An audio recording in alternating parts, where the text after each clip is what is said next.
आज दिनांक 8/9/2024 रोजी 5 ते 6:30 यावेळी गणेशोत्सव सणाच्या अनुषंगाने पुष्पराज चौक या ठिकाणी दंगा काबू योजना प्रात्यक्षिक घेण्यात आले। सदर दंगा काबू योजनेदरम्यान सांगली शहर पोलीस ठाण्याकडील 5 हँड ग्रेनेड प्रात्यक्षिक दरम्यान वापरण्यात आले। सदरवेळी कोणास कोणतीही दुखापत झाली नाही, काही कमी जास्त नाही। माननीय उपविभागीय पोलीस अधिकारी शहर विभाग सांगली व आम्ही संजय मोरे पोलीस निरीक्षक सांगली शहर, सयाजी कुराडे संजयनगर पोलीस ठाणे, किरण चौगले सांगली ग्रामीण यांच्यासह 15 दुय्यम अधिकारी, 106 पोलीस अंमलदार, 30 होमगार्ड हजर होते। 7 मोठी वाहने होती। सदरचे दंगा काबू प्रात्यक्षिक शांततेत पार पडले।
पुढे या तिकडे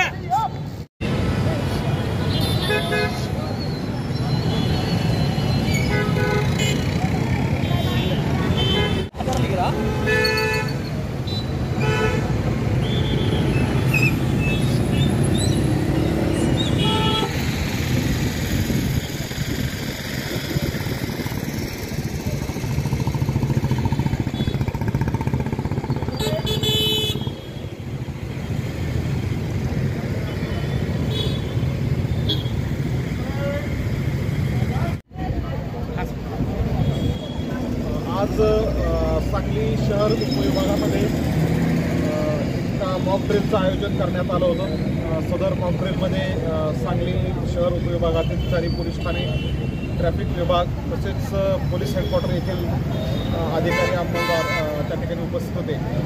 सदर मॉक ड्रिलच्या माध्यमातून एखादा बेकायदेशीर जमाव त्या ठिकाणी जर जमला तर त्याला त्या ठिकाणी तितर करण्याची जी कारवाई आहे ती आमच्या या ठिकाणी जवानांनी त्याचं प्रात्यक्षिक त्या ठिकाणी दिलेलं आहे। त्यामध्ये स्टन ग्रेनेड, स्टन सेल्स, गॅस गन या वेपनचा त्या ठिकाणी वापर करून कशा पद्धतीने जमावाला पांगवता येईल त्याचं प्रात्यक्षिक या ठिकाणी सादर करण्यात आलेलं आहे। यावरून येणाऱ्या या गणपती उत्सवात ईद मिलाद असेल किंवा येणारे अनेक सण उत्सव आहेत त्यामध्ये पोलीस दल व शहर विभाग या ठिकाणी पूर्णपणे तयारीनिशी सज्ज असल्याचं त्या ठिकाणी या प्रात्यक्षिकामधून दिसून आलेलं आहे।